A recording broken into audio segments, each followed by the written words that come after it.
कथा प्रारंभ होत है, आओ वीर हनुमान रामा, आओ वीर हनुमान।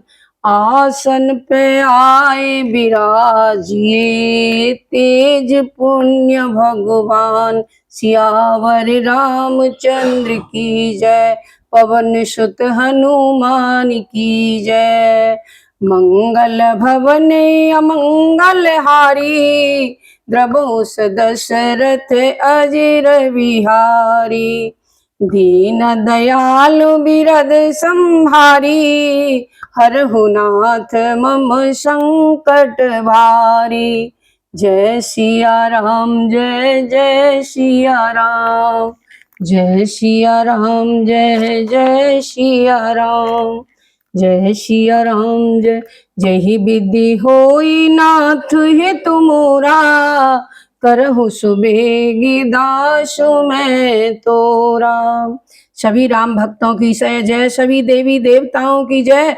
और राम से बड़े राम के भक्त, सभी का कल्याण हो, सभी सुखमय हो और सभी जीव जंतु सभी की जय हो। सभी संसार में सभी सुखी रहें। जय माता रानी की जय हो, सरस्वती मैया की जय हो, गणेश भगवान की रिद्धि सहित आह्वान है। कथा में आइए, विराजिए, कथा का आनंद लीजिए सभी राम भक्त। कथा शुरू होत है। गए लखन जहाँ जानकी नाथू, भे मन मुदित पाए प्रिय साथू। बंदी राम सिय चरण सुहाए, चले संग नृप मंदिर आए। तो लक्ष्मण जी ने जब माता की आज्ञा को पा लिया, राम जी से तो पहले ही आज्ञा पा ली थी, राम जी ने कहा कि माता जी से आज्ञा लेके जाओ। तो फिर लक्ष्मण जी माता सुमित्रा जी के पास आए और सुमित्रा जी से डर रहे थे कि मेरी माँ पता नहीं मुझे आज्ञा देगी कि नहीं देगी। लेकिन माता ने ऐसी आज्ञा दी कि वो उनका गदगद हो गए, खुश हो गए और ऐसे भागे भगवान श्री राम के पास जैसे कोई फंदे से छूट करके हिरण भाग रहा हो, ऐसी उपमा दी गई है। तो बहुत ही खुश हो गए। अब राम जी के पास पहुंचते हैं, तब लक्ष्मण जी वहां गए हैं जहां श्री रामचंद्र जी थे और प्रिय का साथ पाकर मन में प्रसन्न हो गए कि मुझे तो राम और सीता ही प्यारे हैं और मुझे इन्हीं के साथ जाना है। तो उनका मन बड़ा ही प्रफुल्लित हो गया। राम सीता के सुहावने चरणों की वंदना करके हुए साथ चल पड़े और राजभवन में आए। फिर तो नगर के स्त्री पुरुष आपस में कह रहे हैं कि विधाता ने बनी बनाई बात बिगाड़ दी है। उनके शरीर दुबले, मन दुखी और मुख उदास हो रहे हैं। सभी अयोध्या वासियों के वे ऐसे विकल हो रहे हैं जैसे शहद के छिन जाने से मधुमक्खियां व्याकुल हो जाती हैं। और राम राज्याभिषेक रूपी मधुर पान, उनका मधुर जो सपना था वो छिन गया, इसलिए वे मधुमक्खियों की तरह तड़प तड़प करके इधर उधर घूम रहे हैं और प्रजा अपनी भन भना रही है कि ये क्या हुआ, कोई कुछ कह रहा है, कोई कुछ कह रहा है। तब सब लोग हाथ मलते हुए और सिर धुन धुन कर पछता रहे हैं, मानो बिना पंख के पक्षी व्याकुल हो रहे हों।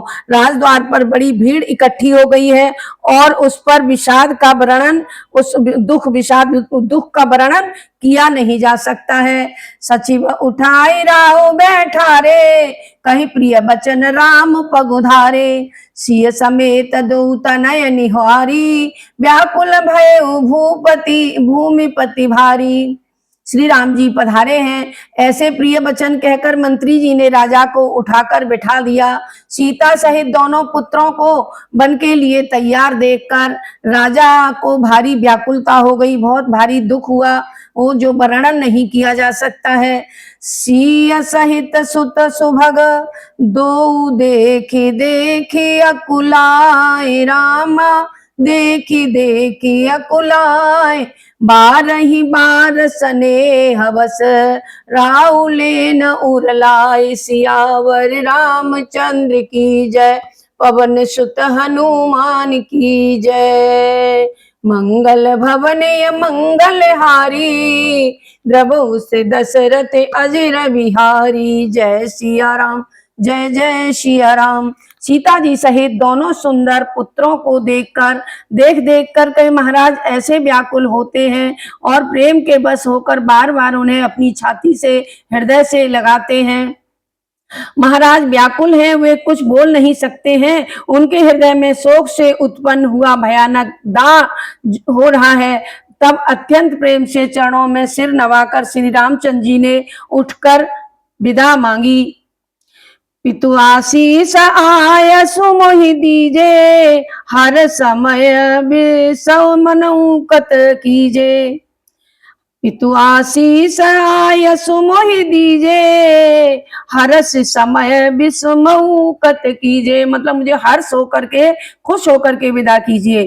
तात किए प्रिय प्रेम प्रमादु, जसु जग जाई होई अपवादु। हे पिताजी मुझे आशीर्वाद दीजिए और बन जाने की आज्ञा भी दीजिए। हर्ष के समय आप शोक मत करिए, ये खुशी का समय है कि मैं आपकी आज्ञा का पालन कर रहा हूँ। हे तात प्रिय के प्रेम बस प्रमाद कर्तव्य कर्म की त्रुटि करने से संसार में अपयश आपका यश नष्ट हो जाएगा और अपयश फैलेगा, इसलिए आप मुझे खुशी खुशी विदा कर दीजिए, अपनी निंदा और अपयश मत होने दीजिए।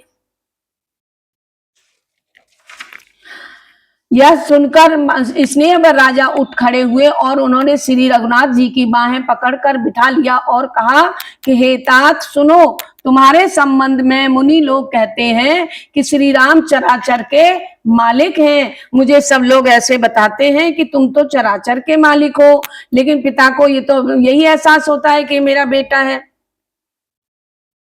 तो अब शुभ और अशुभ कर्मों के अनुसार ईश्वर हृदय में विचार कर फल देता है और जो कर्म करता है वही फल पाता है, ऐसी ही वेद की नीति है, यह सर्वसम्मत सिद्धांत है बेटा। ऐसा दशरथ जी भी उनको अपने मन को समझा रहे हैं और राम को भी राम दशरथ जी को समझा रहे हैं। और करई अपराधो को और पाम फल भोग, रामा और पाम फल भोग। अति विचित्र भगवंत गति, को जग जानई जोग। सियावर रामचंद्र की जय, पवन सुत हनुमान की जय। जय हो, जय सिया राम, जय जय सिया। किंतु यह मेरा नहीं, ईश्वर का प्रमाद है कि अपराधनी कैकेयी तुम जैसे निरपराध को वन भेज रही है। अपराध तो कोई और ही करे और उसके फल को कोई और ही भोगे पावे। तो भगवान की लीला बड़ी ही विचित्र है, संसार में उसके जानने योग्य कौन है, उसकी लीला को कोई नहीं जान सकता है। राजा ने श्री रामचंद्र जी को रखने के लिए छल छोड़कर बहुत उपाय कर लिए और किए, पर जब उन्होंने धर्म धुरंधर और धीर बुद्धिमान श्री रामचंद्र जी का रुख देख लिया और समझ लिया कि वे अब मेरी बात को नहीं मानेंगे और यहाँ नहीं रुकेंगे, तब नपसियलाई उरलीनी, अतिहित बहुत भांति सिख दीनी। कही बन के दुख दुसहु सुनाए, सासु ससुर पित सुख समुझाए। तब राजा ने सीता जी को हृदय से लगा लिया और बड़े प्रेम से अनेक प्रकार की शिक्षाएं दी, बन के दूसरे दुखों को भी कह सुनाया और फिर सास ससुर के और पिता के साथ रहकर उनकी सेवा करने के सुख को भी समझाया। लेकिन सीता जी का मन तो श्री रामचंद्र जी के चरणों में ही अनुरक्त था, इसलिए वहां कहाँ रुकने वाला था। उन्हें घर पर रहना अच्छा ही नहीं लगा और वह वन के भयानक, और फिर सब लोगों के ने भी वन की विपत्तियों को बढ़ा चढ़ाकर वर्णन किया, लेकिन सीता जी की कुछ भी समझ में नहीं आया। सचिव नारी गुरु नारी सयानी, सहित स्नेह कहीं मृदुवानी। तुम कहूँ तऊ न दीना बनवासु, करहु जो कहाई ससुर गुरु सासु। मंत्री सुमंत्र और गुरु वशिष्ठ जी की चतुर नारियां स्नेह के साथ कोमल वाणी से कहती हैं कि तुमको तो राजा ने वनवास नहीं दिया है, इसलिए तुम वही करो जो ससुर और गुरु और सास कह रहे हैं। तुम्हें थोड़ी वनवास दिया है, वनवास तो राम को दिया है, तुम क्यों जा रही हो साथ में।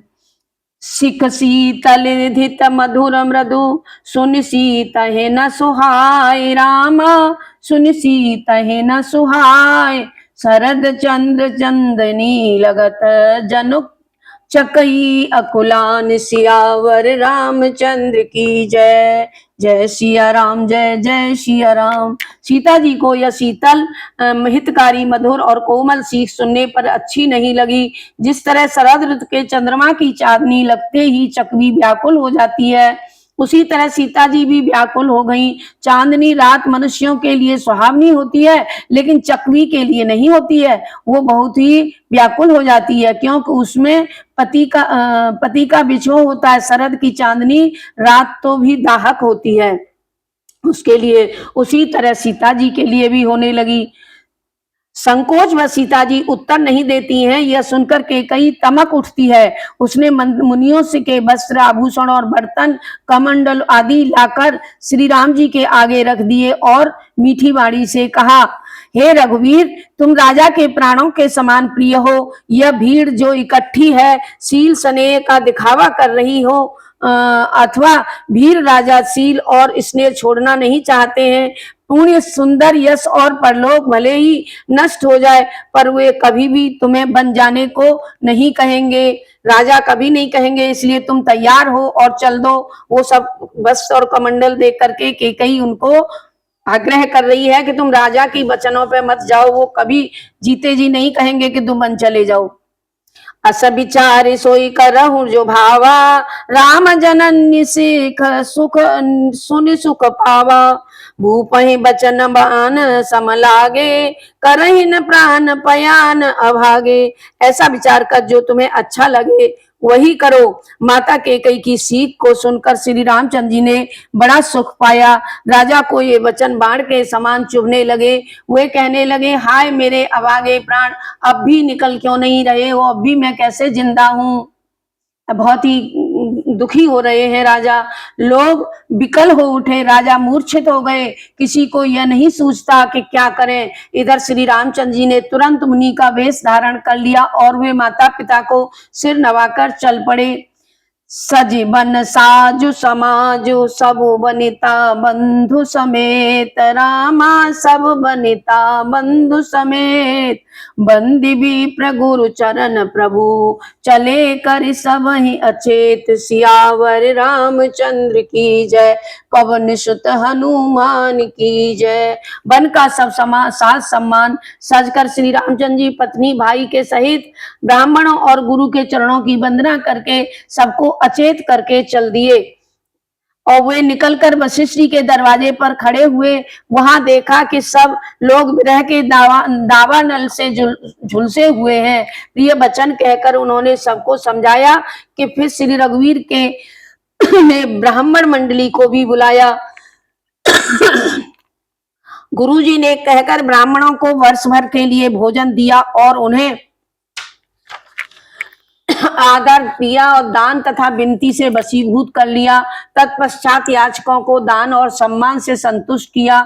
मित्रों को पवित्र प्रेम से प्रसन्न किया। वन में दान के लिए अन्न नहीं मिलेगा, इसलिए विप्रों का वर्षासन दिया।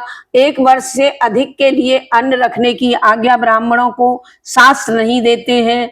याचकों का दान देने वाले श्रीमान तो अनेक हैं, पर उनको सम्मान देने वाले बिरले ही होते हैं। सम्मान का दान ही सबसे बड़ा दान है। तो तब दासी दास बुलाए बहोरी, गुरहि सौंपे बोले कर जोरी। सबके सार संहार गोसाई, करे से जनक जननी की नाई। फिर रामचंद्र जी ने दास दासियों को बुलाया और उन्हें गुरुजी को सुपुर्द कर हाथ जोड़कर कहा कि हे स्वामी, इनकी देखभाल माता पिता की तरह ही कीजिएगा। बार बार दोनों हाथों को जोड़कर राम जी सबसे कोमल वाणी कहते हैं कि वही मेरा सब प्रकार से हितकारी होगा, जिससे महाराज सुखी रहें। आप सभी लोग मिलकर के महाराज की सुख की चिंता कीजिएगा, सब उनको प्रसन्न रखने की कोशिश कीजिएगा।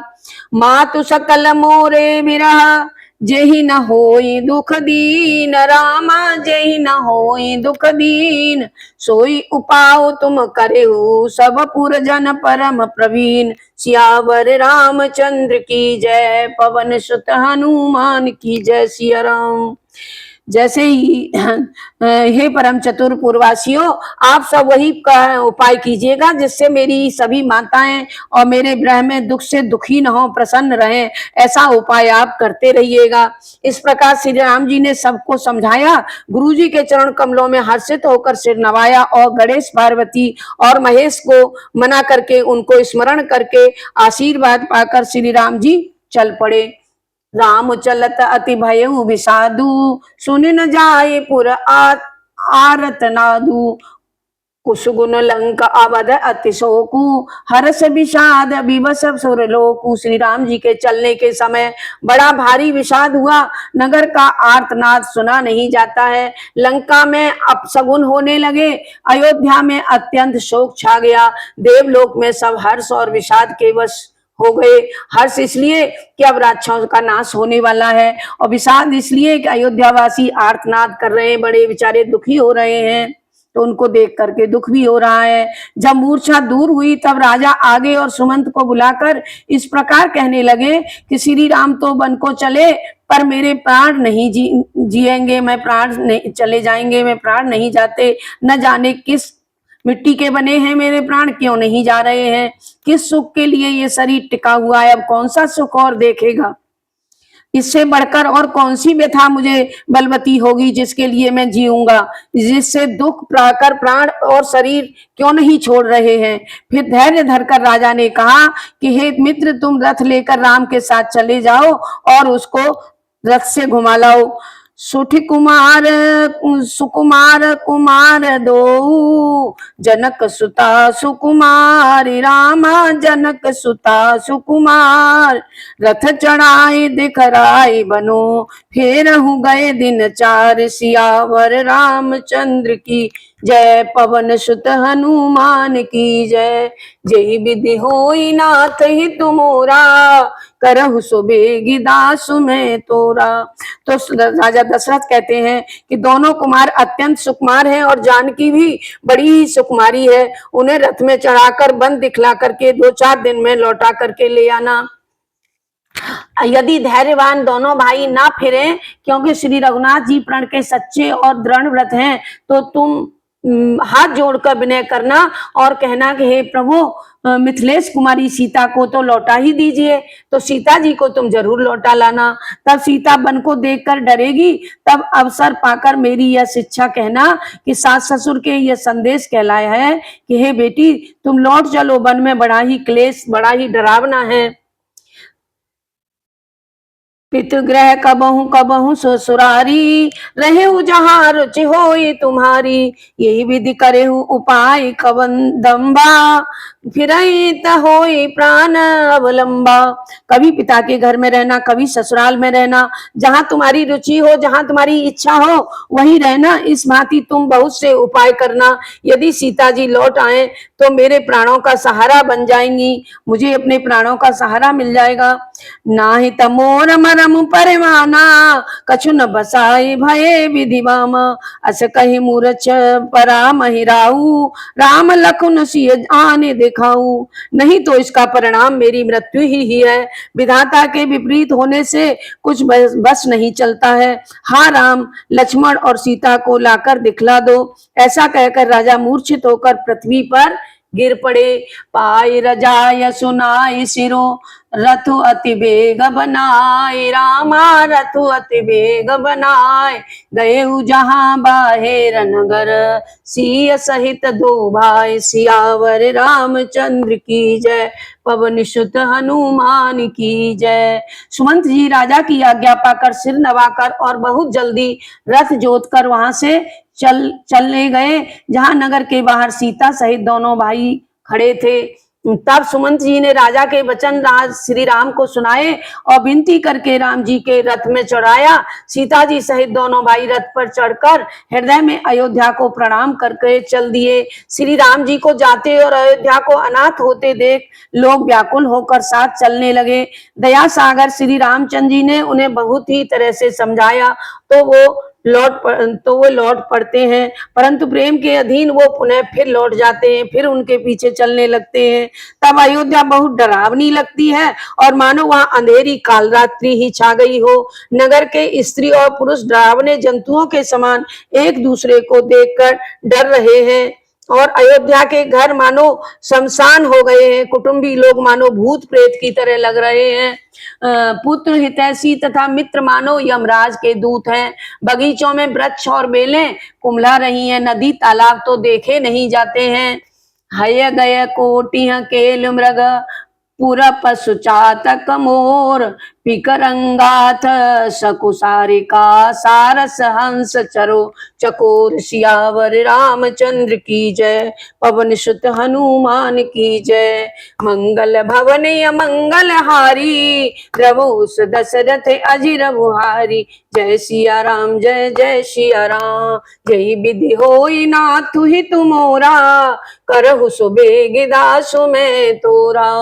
दीन दयाल विरद संभारी हरहु नाथ मम संकट वारी। जय सिया राम जय जय सिया राम। अब अपनी कथा का विश्राम हम यहीं लेते हैं। 83वां दोहा 83 दोहे पे हम अपना विश्राम ले रहे हैं। फिर कथा का आरंभ कल करेंगे। आप सबके साथ हमारा प्रणाम और सबको नमस्कार। सभी राम भक्तों को की जय हो, सभी का कल्याण हो, सभी सुखी रहें, समृद्ध रहें और जय सिया राम। जय सभी देवी देवताओं को नमन, सब हनुमान जी को भी नमन। कथा विसर्जन होता है, सुनो वीर हनुमान और आसन जाए विराजिए रामचंद्र दरबार। जय सिया राम जय जय सिया राम। जय सिया राम जय जय सिया।